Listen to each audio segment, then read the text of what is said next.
ব্যাপারটা হচ্ছে আপনার বুঝতে হয়নি যে আপনারা বললাম না যে এই ব্যাপার হয়েছে, আমি ওই খবর নিয়ে এলাম না, আপনারা নিয়ে যাচ্ছেন গিয়ে দেখুন তো একদম প্যাথেটিক হয়েছে মিডিয়া, আমরা সেটাও বুঝতে পারি বোঝেন তো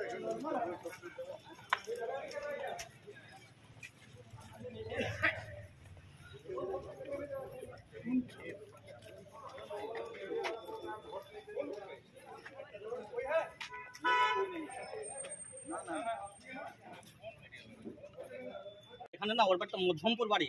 ए भाई आउटसाइडर को क्यों लेके आ रहा है यहाँ पे? आउटसाइडर বাইরে কার লোক, অন্য জায়গাকার লোক, সে এখানে কেন ঢুকবে? বুথের কম্পেনসেশনে কেন ঢুকবে? অযথা বুথটাকে এখানে কেন জাম করছে? আরেকটা কথা যেটা কেন বাইরেকার লোক আসছে?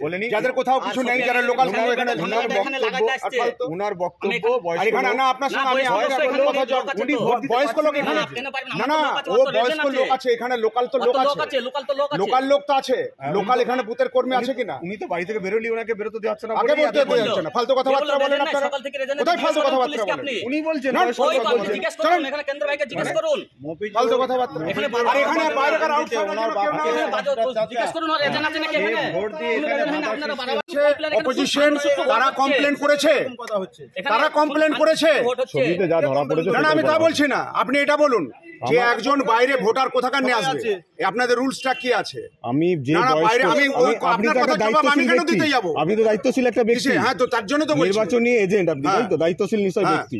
কোনো ভোটার যদি ভোট দিতে আসতে না পারে, যদি বাধাপ্রাপ্ত হয়, সে কার কাছে যাবে? না কার কাছে যাবে? সেখানে পোলিং এজেন্টকে বলবে, এখানে কোনো অবজারভার আছে, লোকাল পুলিশ আছে, কারোকে যদি কেন পাবেন? কোথায় পাবেন? আপনি দায়িত্ব, আপনি একটা কমপ্লেন করুন, করুন লিখিত কমপ্লেন করান। কটা লিখিত কমপ্লেন হয়েছে? এই কাজটাই তো করেছে। কোথায় কোথায় হয়েছে? এখানে কোনো ঝামেলা নাই, কোনো ঝামেলা নাই, কোথাও কোনো কাজ নেই।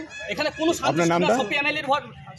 আমার নাম আবুল কালাম আজাদ চৌধুরী। আপনি তৃণমূল প্রার্থী, চিফ ইলেকশন এজেন্ট।